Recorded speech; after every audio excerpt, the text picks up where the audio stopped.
gaurkoa egia esan pizkat igual berezi izango da, ez dut uste kontatuko detenik ezer berria, igual bat ja esan dut horretik nire izan diren bat, eta zentzu horretan segurazki sorpresa handirik ez du hartuko. Baina, bueno, iruditu zait, edo hartu dek, gonbidapena, hartu nuen, ikusi dapenean, aukera bat bezala, tartetxo bat hartzeko eta hausnartzeko zen, aurkezpenean esan den bezala, badira ia urte batzuk ari naizela ikerketa desberdinak egiten gazteen inguruan. Gainera nahiko desberdinak, gehienak lotuta hizkuntzarekin, euskararekin, euskararen erabilerarekin, baina tokatu zait ere beste arlo batzuk ere ikertzea gazteekin lotuta. Gazteak eta isialdia, gazteak eta generoa, baina nik uste dut ja pasadirela urte batzuk. Are gehiago nik esango nuke hasi nintzanean gazteen inguruan ikerketak egiten gaztea nintzela. Eta hau da zerbait esaten detena, batzutan komentatu izan detena, eta jendean parla egiten du eta ondo dago, konturatu nahi esan izan gaztea, urte pasata ditudala, eta hori gertatu da, hasi nintzanean gaztea nintzen, nik ez ditune, eta zazpirtekin hasi nintzen egiten diren ikerketak gazteen inguruan, eta denbora pasada. Eta hau, broma esan daiteke neurri batean, ez dakite parra egiteko motiboa, baina bestalde gaur egun askotan hausnartzen dut honen inguruan, zen gero zeagoa ipatuko duten modua, ikerlari bezala batzutan ere, konturatzen garela horren, utzune bat sortzen dela. Beraiek gero eta gazteagoak, gero eta alduagoak, orduan, ez da erresa ulertzea, beraiek zer duten buruan, ez da erresa ulertzea, ematen dituzten arrazoiak, ez da erresa jartzea euren gorputzean. Orduan, traba bat da. Nik uste nahiko errez, baina batzutan arraza egiten dugu gaztei buruz. Baita ere hizkuntzaren gaiari lotuta. Gero komentatuko ditu gauza batzuk horren inguruan, baina hasteko hausnarketa hori. Orduan, aprobetxatu dut gonbidapen hau, pixka bat, ariketatxo bat egin dut, atzera begira, hartu nilandutako hainbat idei, gazten inguruan, gazteak eta euskera, eta nahi ditut berriro ekarri, igual argi berri batekin. Beste buelta bat eman, eta zer ateratzen. Hasteko, esan ere, eta horregatik aukeratu nuen izenburua hitzaldirako. Asko hitz egiten da egun hauetan arnaz gunei buruz, nahiko, esango genuke pinpilean egotan dagoen kontzeptua dela, eta niri gustatu zaitu, pentsatu nunean izenburua jarri, pentsatu nuen, arnaz guneak bai, segurazki behar ditugu hizkuntza euskerak behar ditu espazio propioak, baina baita ere arnaz guneak, ez? Hau da, hartzea denbora pixka bat hausnartzeko. Pasadira 30 urte nolabait hezkuntz ereduak ezarri zirenotikan, okerraz baldin banago dekretoa 1993 eta 83koa da, orduan 30 urte pasadira, eta horrek esan nahi du, garaiatan 3 urtekin hasi zirenak, hezkuntz eredu berri honetan, hasi zirenak, eskoletan hasi zirenak, gaur egun 30 urte dituzte, eta ja hor mugan daude. Ez dakit 30 urtekin ja gaztetzartela izateko eskubidea daukasun, uste dut ezetz. Esan nahi du, gazte horiek ja sartu direla nolabait helduen munduan, eta izan daiteke egokia une bat hartzea, horregatik arnaz une bat hartzea pentsatzeko, zer gertatu den 30 urte hauetan, gaur ez dugu egingo, oso luzea, ezako litzateke, baina, da, izka bat, arreta jartzea eta hori azpimarratzen diretzako importantea izango litzatekela, arnaz gune buruz hitz egitea bai, baina baita ere arnaz gune buruz, hau da, beharko genuke, arte zabal bat, luze bat ikusten dut, hori, arnasa hartzeko eta hausun hartzeko batez ere. Bueno, gazte hauek 30 urte dute, gutxi gora bera, eta, bueno, horiek ja heldu bezala konsideratu ditzakegu eta gazte berri daude hor, ja, belaunaldi berriak, ez? Hau ez da, eteten. Eta horiek buruz ari hitz egiten, askotan, euskararen inguruan ere, gaztetxoagoak diren horiek buruz gain. Eta, are gehiago nik esango nuke, 80. hamarkadaren hasieratik hasi ginen ikertzen gazte horiek. Nahiko hasieratik hezkuntza ereduak martxan jarri ziren eta nahiko hasieratik hasi ginen ikertzen gazte hauek. Zer gertatzen zen, ikasten nahi zen euskara, erabiltzen, zer gertatzen nahi zen gazte horiekin. Nik inpresioa daukat, baina horretaz ere hitz egin dezakegu gero, inpresioa daukat hasieran kezka gehiago zegoen ezagupenaren inguruan. Ondo ikasiko zuten, nola ikasiko zuten, inpresioa daukat orain pixka bat hori utzi degula alde batera eta gehiago kezkatzen hasi gea, azken gola dantan erabilerari buruz. Baina, ez dakit, hori da nire impresioa, baina ez dakit, nik uste dut eman degula eta horrekin lotzen den ezagupenaren inguruan zegoen edo kezkari nik uste dut ematen degula nahiko, por supuesto, eskolan ikasten ari direla. Nik uste dut, guraso asko nahiko lasai bizi izan direla, bizi direla, pentsatuz eskolan ikasiko dutela. Eta alde batetik, hau ondo egun daiteke, igual esan nahi du, konfidantza daukagola gure hezkuntza ereduan. Eta hori esan daiteke, baina baita ere egin dezakegu kontrako irakurketa, hau da, igual delegatzen ari gea gehiegi eskolan.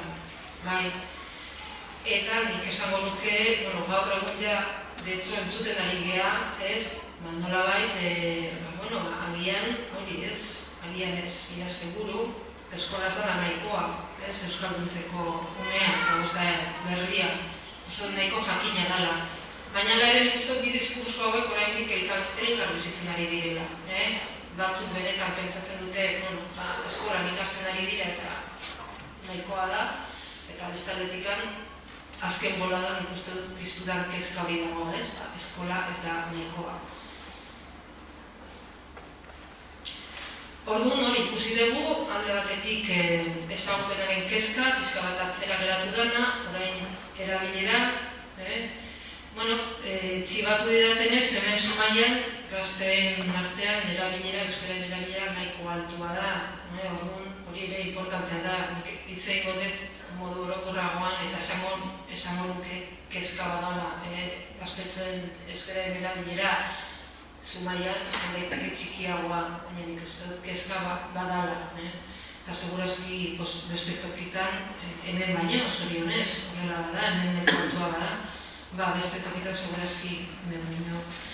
Eta kezka hori islatzen da galdera konkretu batean, ez? Behin eta berriz entzuten duguna, zergatikan ez dute egiten euskaraz gure gazteek, edo zergatikan ez dute egiten espero zan bezain beste. Eta nik uste dut nahiko galdera logikoa dela eta kezkari logikoa dela.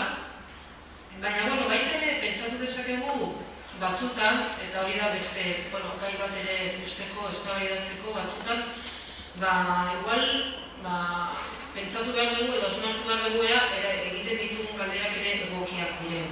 Eta aipatuko dut adibide bat, Xabier Erize, soziolinguistika naparrak, berak egin zuen bere tesia euskararen egoerari buruz, Nafarroan.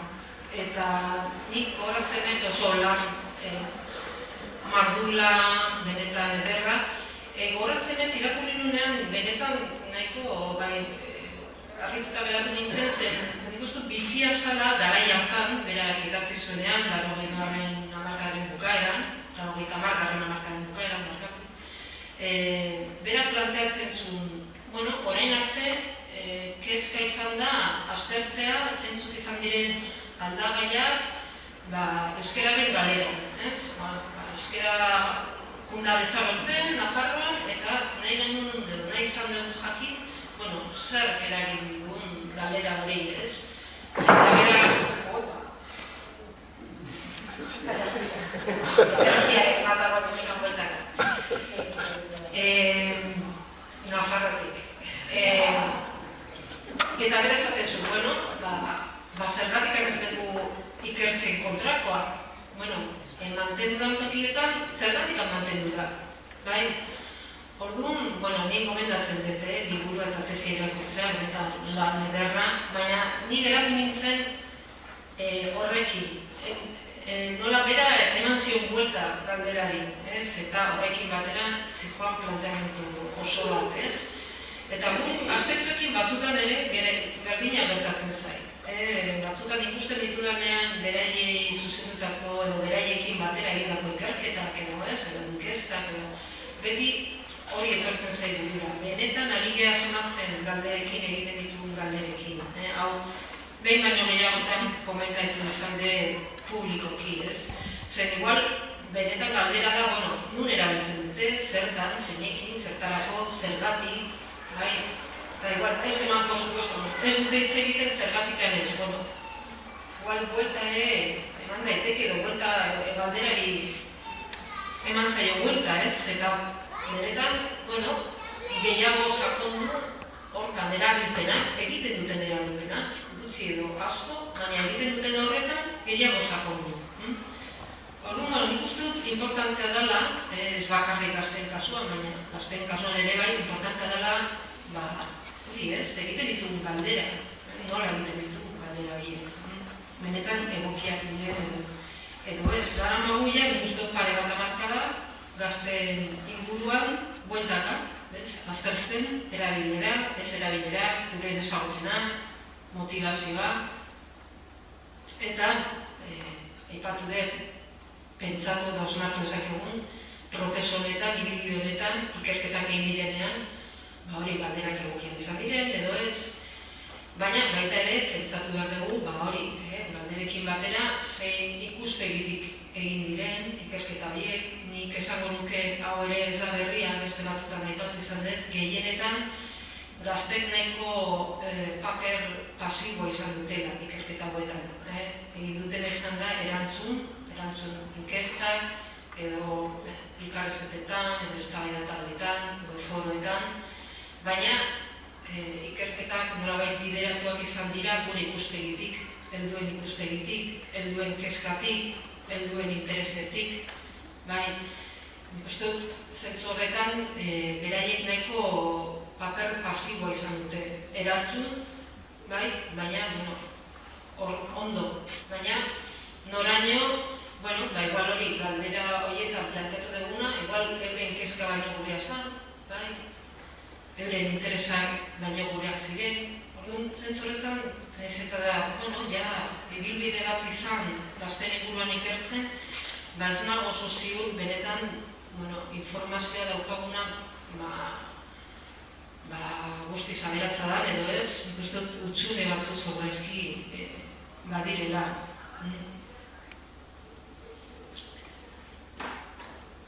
Bestalde,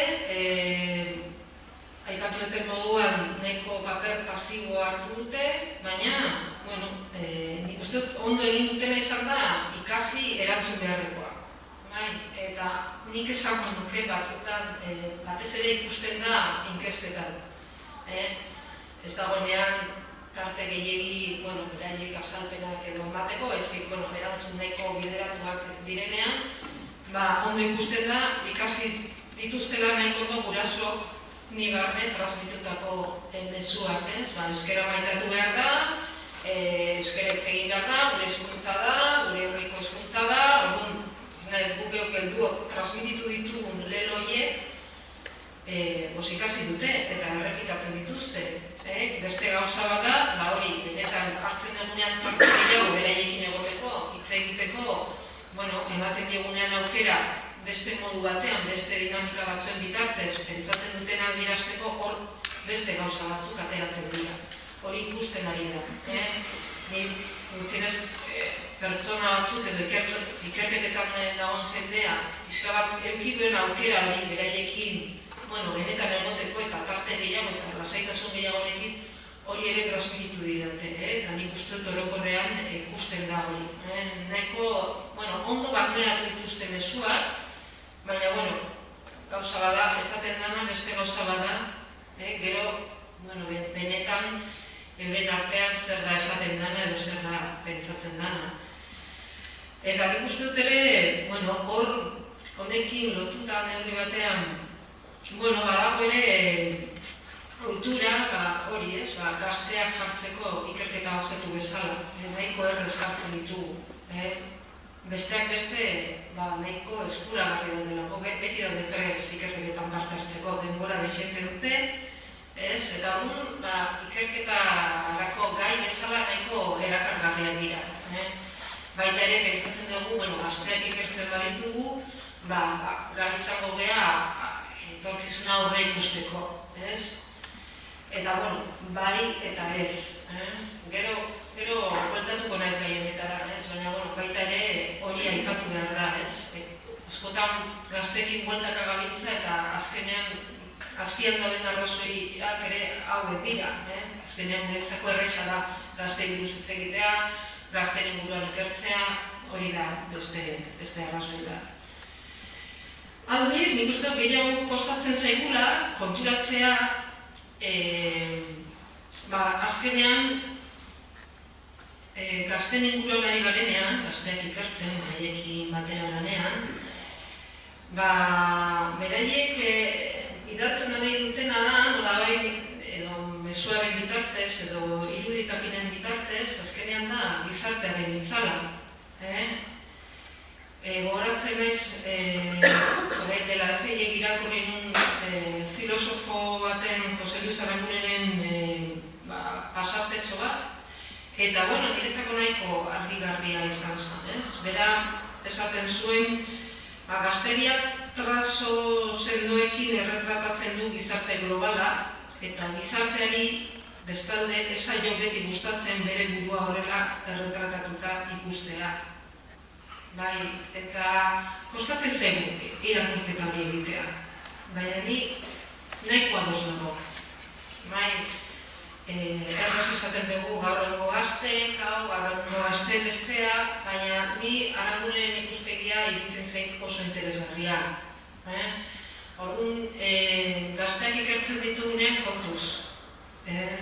Hontan sinisten badugu gutxienez, eta nik uste dut segurazki parte batean egia dana, kontuz ari garela aztertzen gure burua, ere bai, gizarte globala, bere esaten duen bezala, gizarte osoa.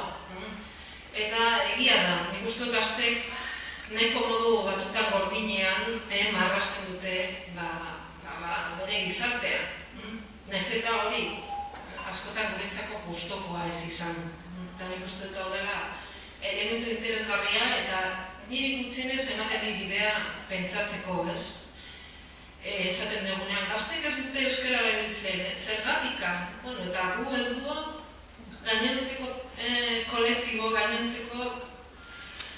Orduan, gero bueltatuko naiz pixka bat honekin, baina nik uste dut hausnarketa interesgarri bat.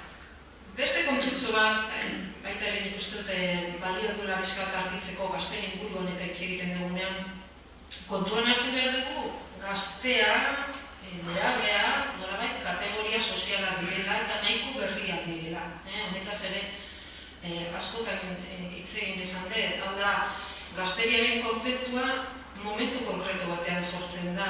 Nik uste dut, nik beti kontatzen dut, nik buruan ditut nire gurasoak edo nire aitona honek kontatutako historiak, eta historiak gutxi dira gazte garaikoak, bere betia izaten zuten, ez? Pasa ziren eskolatik lanera, orduan gazte izateko denbora zan egoten, bai? Orduan, gazte konzeptua bera ideia bezala nahiko berria da. Lehenago sortzen bada ere, gutxi gora bera, 8. mendean, Europan beti, Europan mendebaldean, mendebaldean, bakarrik Europan, mendebaldean, hori, 18. mendean edo sortzen bada ere, zabaldu 20. mendean zabaltzen da. Leno, gazteria kategoria bezala, gaur ulertzen dugun moduan existitzen. Zen, kontatu dugunagatik edo esan dugunagatik. Normalean, transizioa haurtzarotik heldu arora oso motza izaten zelako. Orduan, gu sortu dugu gazteria nolabait. Gu esan edek gizartea sortu du gazteria. Elementu asko lotuta, hezkuntza sistemari lotuta, ekonomiari lotuta, eragile asko egon dira. Baina azkenean, nik azpimarratu nahi dena da, azkenean gaztea dira, nolabait gure gizartearen frutua ere, zentzu horretan ere gu sortzen dugu, edo sortu dugu kategoria bezala. Eta nik uste dut hau ere interesgarria dela buruan edukitzeko. Gazteria ez da zerbait hor egon dana beti, gazteria kontzeptu bezala badu bere ibilbidea. Gazteria ere ez da berdina hemen edo Saharan, gazte izatea. Hau da, kontzeptua eta praktika aldatzen da. Gazte izatea hemen edo gazte izatea beste toki batean, ez da berdina. Da zerbait ere gu sortzen ari garela denbora guztien. Eta zentzu horretan, nik galdera bat botako nuke, honekin botako nuke lehenengo puntua.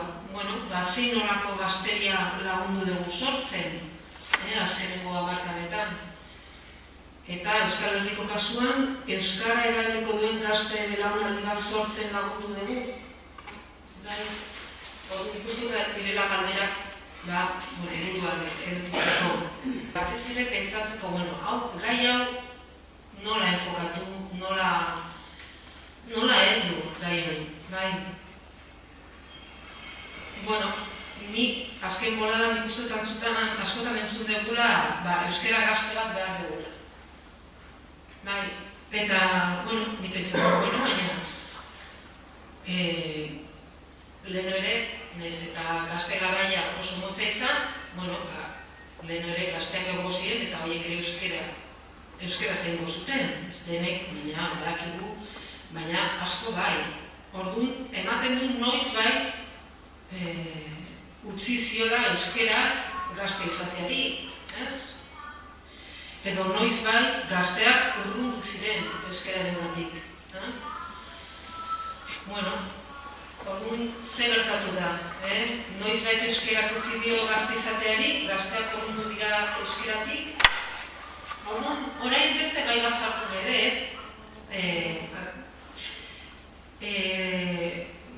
igual ez dakit zer ikusi handia dakan, baina nik uste lagungarri izan daiteke gai honen inguruan pentsatzen jarraitzeko.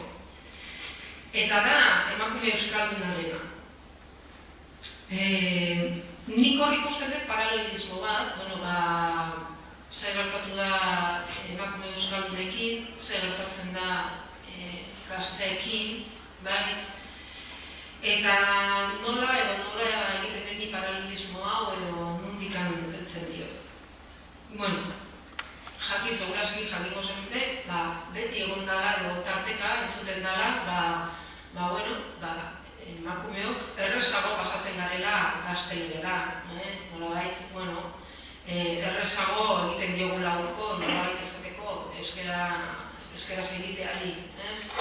Orduan hor, nik esango nuke bolada batean eta interesgarria da aztertzea fenomen hori, nahiko traidore bezala esan geha konsideratuak emakumeak.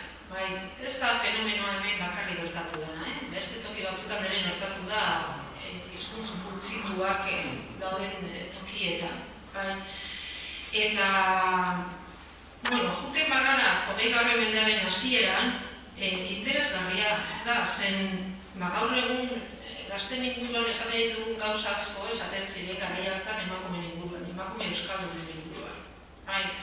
Orduan, ez dago material asko, baina badira gauza batzuk eta nahiko interesgarriak. Lourdes Otaegi dela historialaria okeres badago, historialaria, literatura mundukoa, bera aztertu du Lizardiren lana, nahiko modu sakonean, Xabier Lizardiren lana.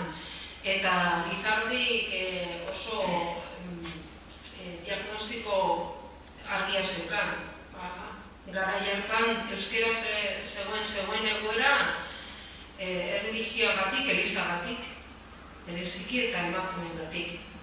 Bera, esaten zuen garai hartan, gaur egun euskera dituen arazoak ditu elizarengatik eta emakumeengatik. Bera, esaten zuen, garai hartan hezkuntza sistema elizaren eskutan zegoela, eta hor erdera zela nagusi. Eta emakumeen kasuan, bera esaten zuen, garai hartan, 20. mendearen hasieran, ari gea, 19. mendearen bukaera, 20. mendearen hasiera, hor buelta horretan, jendeen arteko tarte horretan, garai hartan, hemengo emakumeak ari ziren bere ganatzen Europatik zetozen moda guztiak. Eta moda guzti horiek, nolabait, eragiten zuten, erderara jotzea, eta mundu horretara, erdal mundura jotzea.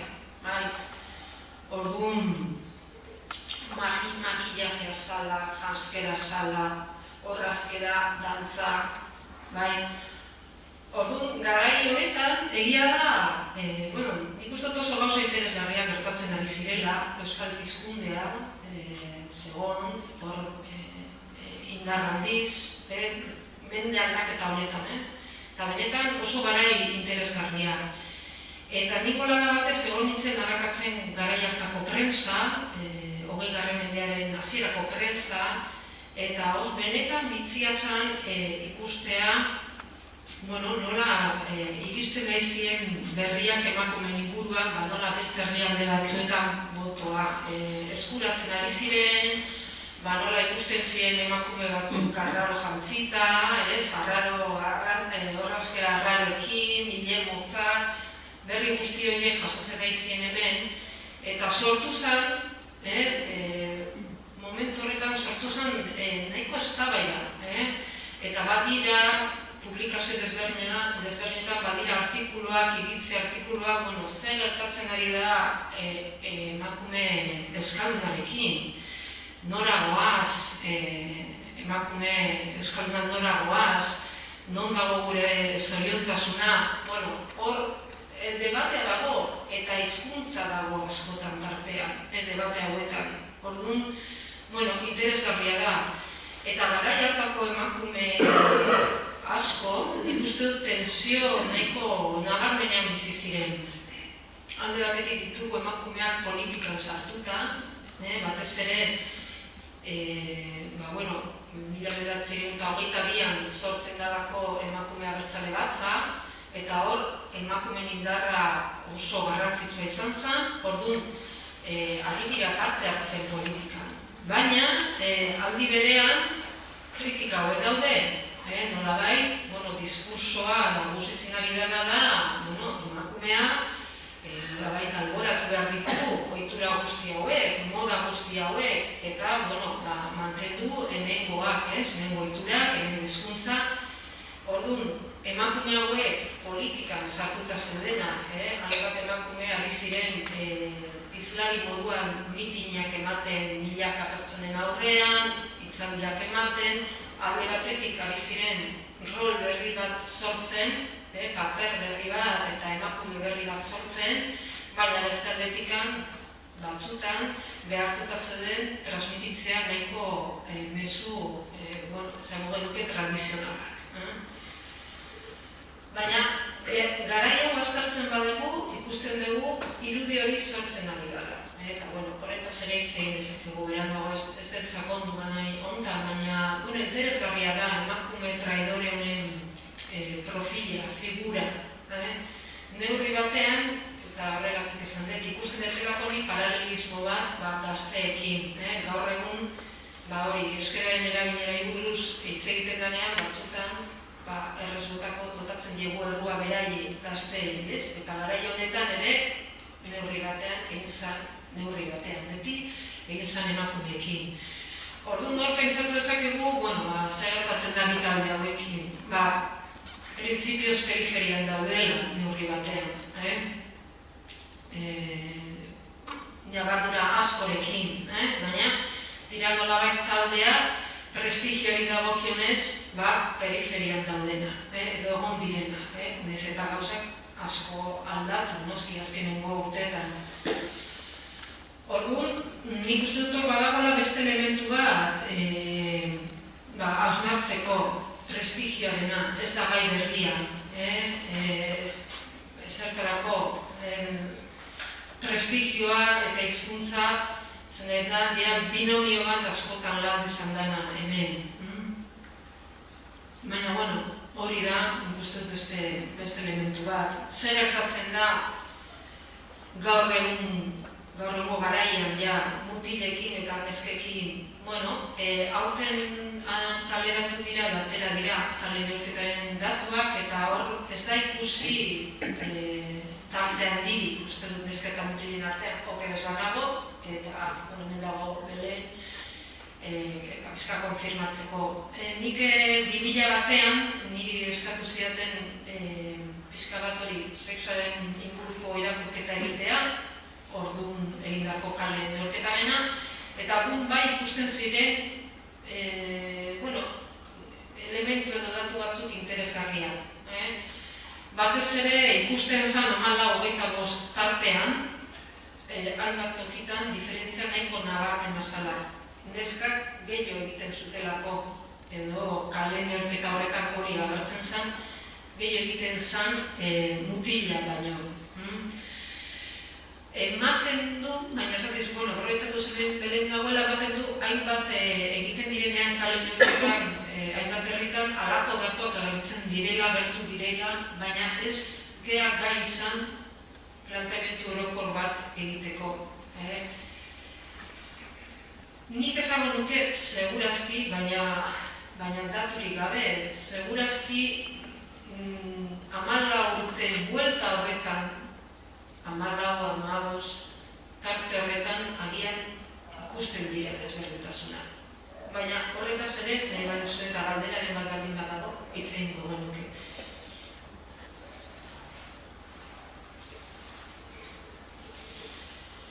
Horregatik, ni planteatu dudana, egin dudanean paralelismo hau gazteak eta emakumeak da, nolabait irudikatzea, hor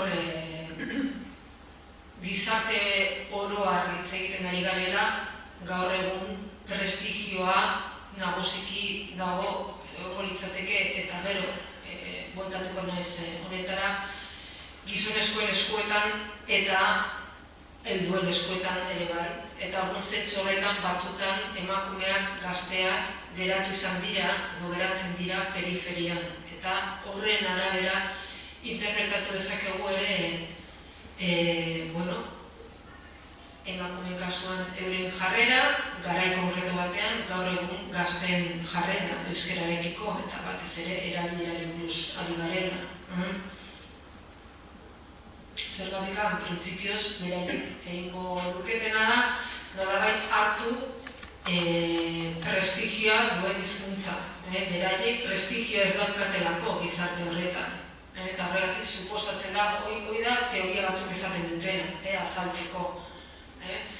Beraiek ez daudelako prestigiozko egoera batean, jotzen dute nolabait prestigioa duen hizkuntza batera, kasu honetan gaztelera. Gizonezkoek printzipioz, ez lukete izango behar hori prestigioarena bere eskuetan, komila artean dagoelako. Hori halako interpretazioak egin dira.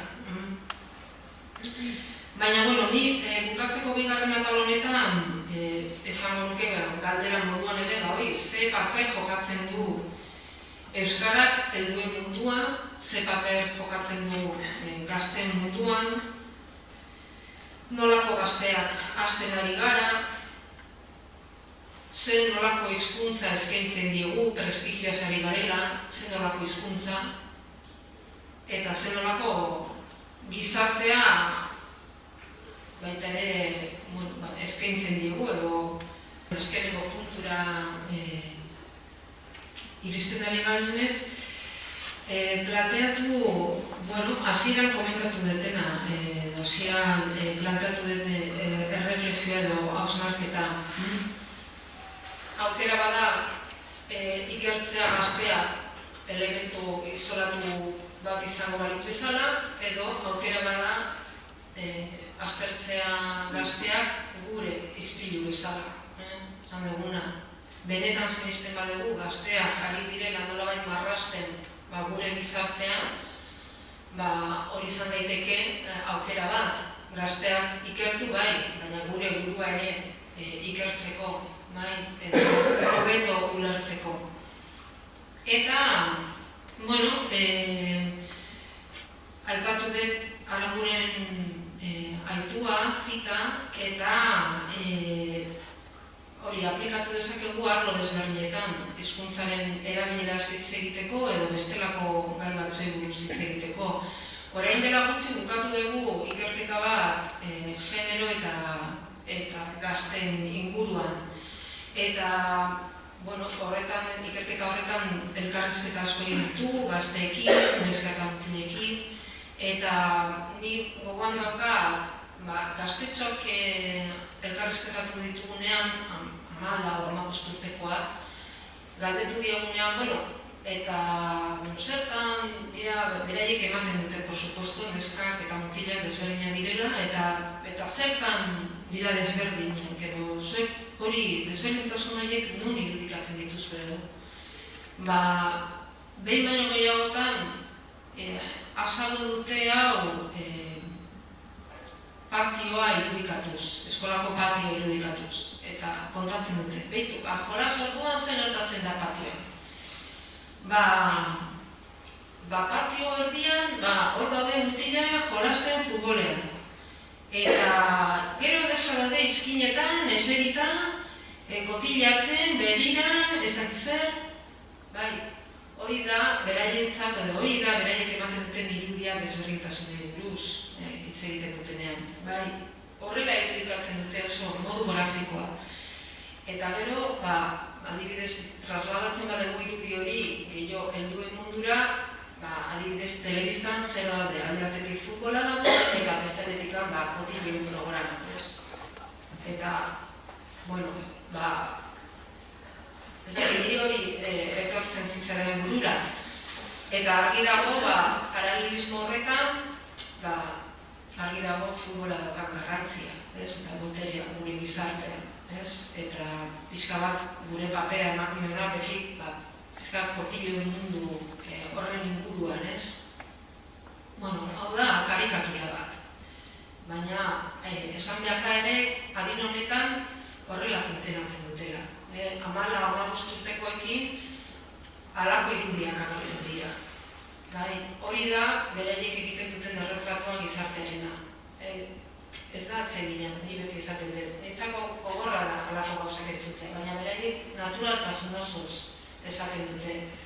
Eta ikusten dute mundua bananduta, mutila futbolean eta neskak kotileoetan edo eskinetan hitz egiten, edo erosketak egiten, edo erropari buruz hitz egiten.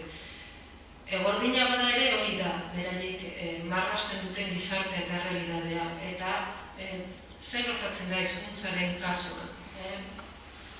Nun kokatzen dute beraiek euskera, nun kokatzen dute gaztelera.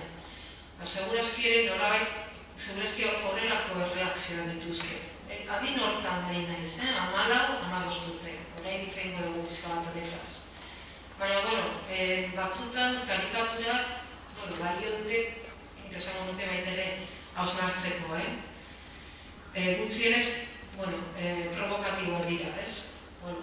Ematen dizu olako inpaktoa gutxienez niri, eta jartzen zaitu pentsatzen. Orduan, gu ikerketa honetatik atera dugunen ondorio bat da eskola mistoa ez da nahiko izan berdintasuna lortzeko. Beraz, eskola euskalduna ez da nahiko izan euskaraz bizi ahal izateko. Zentzorretan di paralelismo asko ikusten ditut bi ere mobetan. Hori horrela suposatzen da, berdintasunarekin gertatzen dana, gelan daudela neskak eta mutila, denak dituzte eskuliburu berdinak eta maizu edo andereño berdinak, eta gauza bera esan dezakegu euskerari dagokio ez. Baina, gero ateratzen direnean kanpora, patiora, hor ikusten da, errealitatea. Mutila futbolean eta neskak izkinetan eta hizkuntzarekin antzeko zerbait. Bai, azkenean nik esango nuke hizkuntz ikuspegitik patioa da herriko plaza edo, herriko plaza baten antzera da, azkenean. Ez paralelismo gehiago dauka herriko plaza batekin, hezkuntz eremu formal batekin. Baina, ez, hor gertatzen dana, nik uste dut hobeto islatzen duena, kalean gertatzen dana. Orduan, interesgarria da errebaratzea hortan. Eta interesgarria da, ni askotan fijatzen ez, nire umen bila emanean ikastolara, hori ez, guraso, espazio horretan ere nola egiten dute. Zen, hori da, ez, patioan, normalean gure ikastola antzen ez, egoten gara patioan, ez, umeen zai, eta nola egiten dugu gure artean, ez, baina gero eskatzen dugu beraiek ateratzen direnean patiora euskeraz egitea. Orduan, hori gertatzen da gurekin, ez. Orduan argi dagoena da, gelak ez daukala zer ikusirik patioarekin, nahiz eta, espazio berdinean egon, nolabait, ez, edo espazio berdinak konpartitu, eskola eremua konpartitu, bai.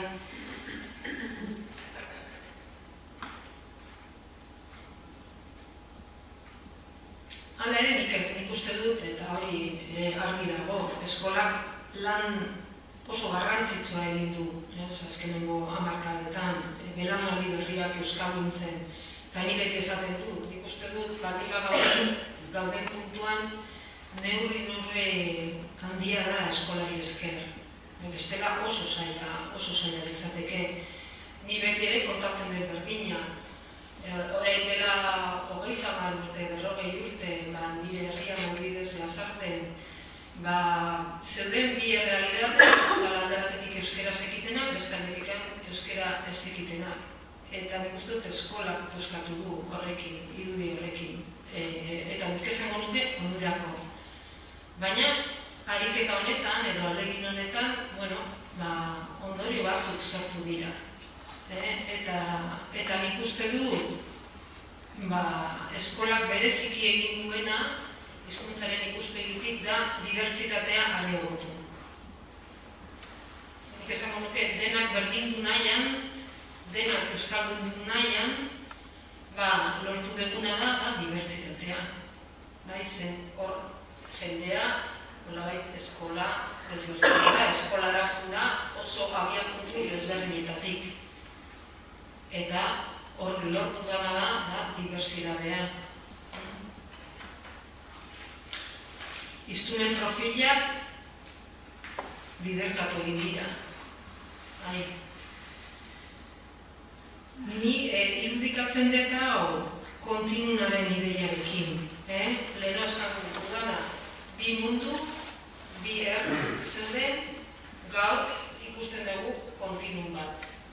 Oso euskalduna direna, askoz gutxiago direnak, hizkuntzaren ikuspegitik, baina gero bidean, edo kontinun honetan, dibertsitate handia daukagu. Eta nik uste dut hori dela neurri batean, ordaindu beharreko kostua. Gero hitz egin dezakegu honetaz eztabaidatu. Baina nik uste dut hori da bereziki lortu dena. Ni balorazio positiboa egiten dut, baina segurazki denok ez gea ados egongo. Baina dena dela nik uste dut errealitate berri baten aurrean gaudela. Hori argi dago. Eta nik uste dut errealitatea dagoela baldintzatuta dibertsitate horrengatik. Hala ere, nik ere mezu positibo bat emango nuke, ez? Hartzen baditugu azkenengo datuak, arroga proiektuak, pixka bat lortutako datuak bere ikerketa dela eta hor ikusten da erabilera gazteen artean batez ere 14 urtekoen artean, nahiko bajua dela. Baina, ez dugu zertan irudikatu behar etorkizuna datu hauen arabera. Iruditzen zain, leheno komentatu dutena, ez? Nahiko tentagarria da. Gazteak eta horrela irudikatzen dugu. Izan daiteke, baina gazte hauek oraindik oso gazteak dira. Ez dakigu zer gertatuko da bere bizitzan, bere ibilbide akademikoan, zer nolako harremanak garatuko dituzte, maila personalean, zer lantokietan tokatuko dute lana. Geratuko aldira Euskal Herrian, segurazki saiatzen bagara irudikatzen gazte hauen etorkizuna, mugikortasuna aztertu beharko genuke. Mugikortasuna izango dalako nagusi. Bai espaziala, bai denboran.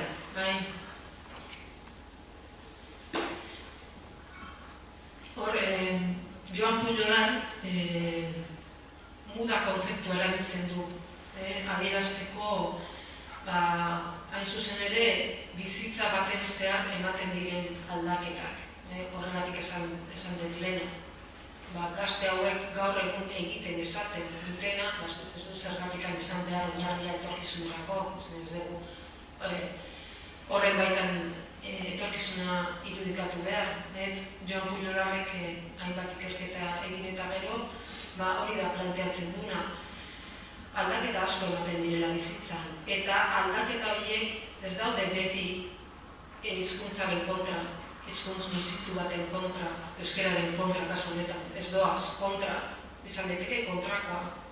Aldaketak ematen direnean aukerak ere sortzen dira. Eta, batzuk izan daiteke, edo aukera batzuk egin dezakete alde euskararen batik. Berak esaten du batzutan, gazte batentzat, demagun gazte bat normalean erderaz aritu dena, erderaz hitz egin duena, batean doa ikastera demagun ni ditutalako ikasleak gela, Nafarrotik edo etortzen direnak edo Gasteiztik etortzen dira Donostira eta beraientzat kriston aukera da euren hizkuntza ohiturak finkatzeko. Besteak beste, euskara gehiago entzungo dute Donostian segurazki eta baita ere unibertsitatean, gutxienez hainbat fakultatetan. Baina gero aukera dute apurtzeko ordurarteko bizitzarekin nolabait. Segurazki bere lagunekin jabazitun ohitura batzuk, hizkuntzari dagokienez ere gazteleraz egiteko eta orduan berak kokatzen du bere burua eszenatoki berri batean, ez da ezaguna, eta aukerak ditu aldatzeko nahi badu, edo nolabait testuinguruak laguntzen badu. Orduan, Joan Pujolarrek zentzu honetan azpimarratzen du hori, aldaketa bizitzan zehar ematen diren aldaketa hauek, zer nolako garrantzia izan ditzakete pertsona baten bizitzan, bai hizkuntzaren ikuspegitik. Orduan, ez dakigu gazte hauekin zer gertatuko da, hemen geratzen badira eta topatzen badute hemen lana, lantoki berri batean sartzerakoan ere hor aukera berriak sortu daitezke. Leheno unibertsitateekin esan dugu bezala. Aukerak aldaketa egiteko, hizkuntza aldaketa. Eta ez du zergatik izan behar beti euskararen kontra esango duke, edo euskararen kalterako.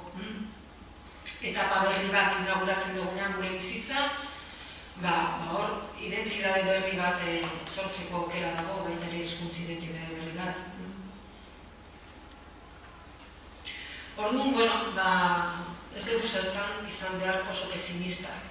Leheno esan deten ere bai, gazte hauetan jartzen badugu fokoa, 13 urte duten gazte hauetan jartzen badugu fokoa, normalean aurkituko duguna izango da nahiko gordina, nahiko esan deten bezala leheno, nahiko diskurso, nahiko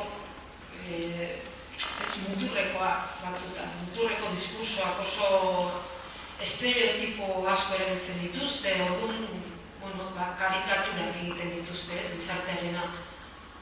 Nik esango nuke parte batean. Egiazkoa direla, ez? Baina, segurazki denborarekin euren diskursoa eta diskursoarekin batera euren praktika ere lausotzen jungo da, ez? Ordu momentu honetan, igual oso kontra daude, oso pasota daude euskerarekin, baina, ikusi duguna, bizitzan zehar jarrera horiek aldatu daitezke. Gehiago da, pentsatu behar dugula, ezakite, hau, konpartitzeko da, eta gaur konpartitu nahi nuena da. Pentsatu behar duguna da, gazteen inguruan eta gazteak eta euskararen erabileraren inguruan sortzen diren kezka hauek eta detektatzen diren arazo hauek zenbateraino ez diren gizarte baten sintomak. Hau da, ezin dugu geratu, edo igual ez da komeni geratzea gazteen nolait esparrua baizik. Zabaldu dezagun pixka bat ikuspegia eta planteatu dezagun beraiek gazte hauen duten arazoa gizarte arazoa bezala. Nik hori azpimarratuko nuke. Nik uste dut hori batzutan galdera hori egiten dugunean, zergatik gaztek ez dute hitz egiten euskaraz. Nik uste dut baita ere ari garela bueltak ematen paradigma bati agian ere hori geratu dana zaharkitua, ez? Pentsatu dugu, segurazki, norbaitek ikasten badu euskera, nolabait identitate euskalduna bere ganatuko duela, automatikoki nolabait esateko. Pentsatu dugu, hizkuntza dela benetan zentroa eta ez gea hainbeste kezkatu hiztunengan edo hiztunengatik, baizik hizkuntzan jarri dugu harreta eta hiztuna, pertsona, igual gutxi dugu alde batera eta horrela igual simplifikatu egin dugu bizkatariketa, nik esango nuke. Eta pentsatu dugu ere, euskeraz egiten duena, da modu bat bere identitatea adierazteko, bere nolabait adierazpen natural bezala konsideratzen dela. Eta beste hizkuntza bat erabiltzen badugu, orduan hor, anormala dela, zerbait anormala bezala edo anormaltasun baten seinalea dela. Hau izan da nik uste dut, ari nahiz orokortzen eta pixka bat labur biltzen, edo izan da, gure paradigma, edo oin arte izan ditugun, buruan izan ditugun ideia. Baina igual paradigma hau baloratu behar da, batez ere egoera berri honetatik, benetan, nigutzenez sinisten den, benetan sinisten badugu gaur egun dagoen errealidada diversitatearena, igual begiratu behar dugu eta pentsatu eta konsideratu paradigma tradizional hori eta errealitatea bat egiten dute, posibilitate bat egitea. Alde batetik aniztasuna doa, nik esango nuke hori da dagoen errealitatea, hizkuntzaren ikuspegitik ere bai, baina bestatetik nahiko finko mantentzen dela paradigma tradizionala, hau da, gure modua ulertzeko hizkuntza, gure modua ulertzeko gure hizkuntza identitatea, hortan, nahiko finko mantentzen garela. Eta bukatzen juteko, nik uste dut, etorkizuna dagoela galderaz eta erronkaz beterik, baina ni bakoitzetik bat botako dut, erronka bat eta galdera bat. Erronka bat nik uste dut dela hizkuntz dibertsitatearena, nik uste dut ikasi behar dugula hizkuntz dibertsitatean sozializatzen, gizarteratzen, gure umeak, gure gazteak. Nik uste dut ez dagoela gaur egun beste remediorik.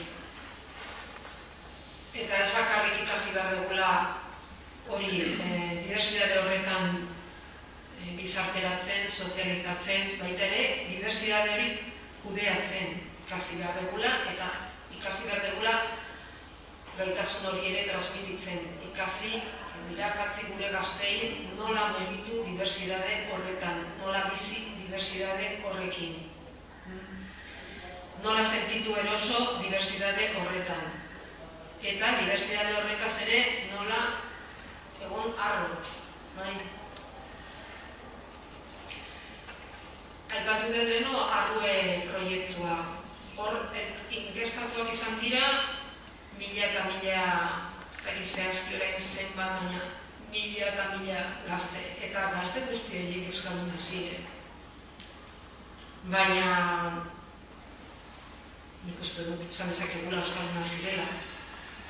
Nik uste dut bakoitza eduki beharko lukera bere modua euskalduna sentitzeko.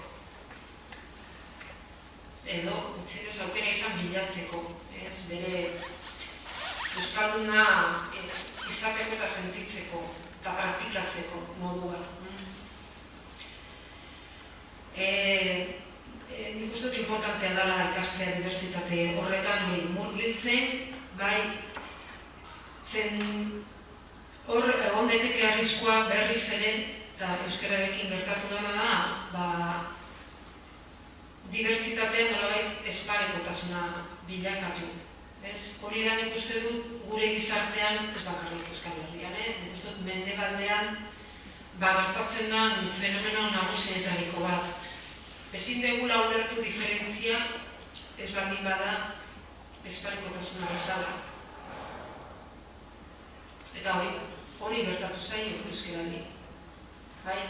Ezin dugu ulertu, ezin dugu onartu bi gauza diferenteak direla, sin más.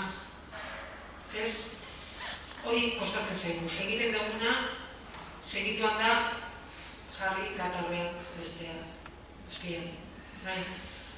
Orduan, nik uste dut hori dela, baina sinesketet ez bakarrik hizkuntzaren arloan ere bai, baina ikusten dut orokorrean oso zaila dela.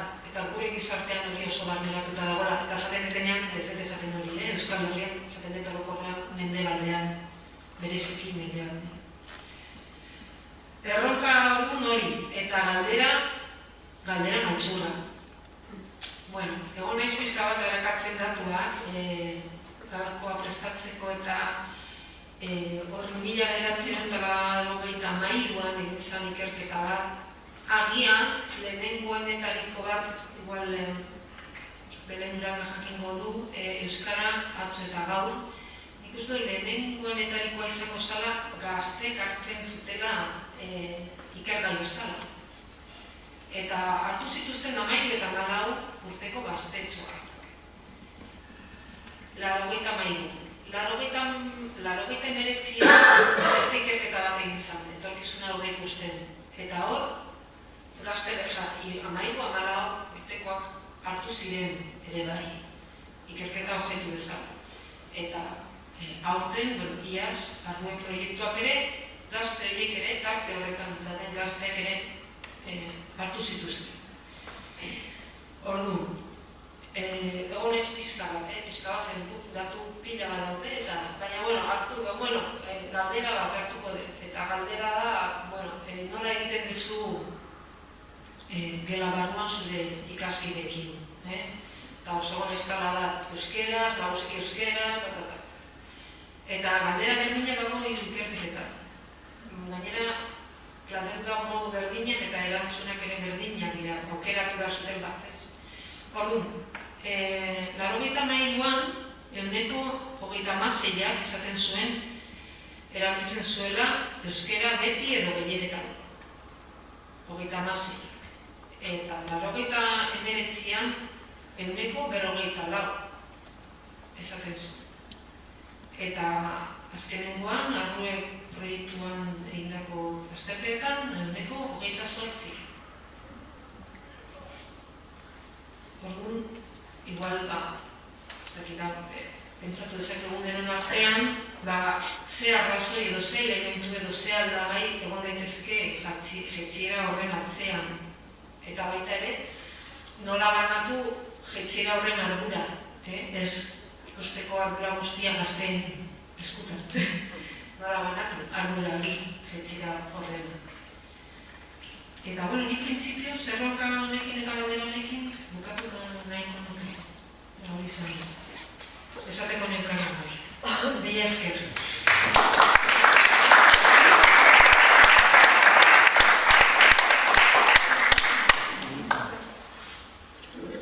Eskerrik asko zuri.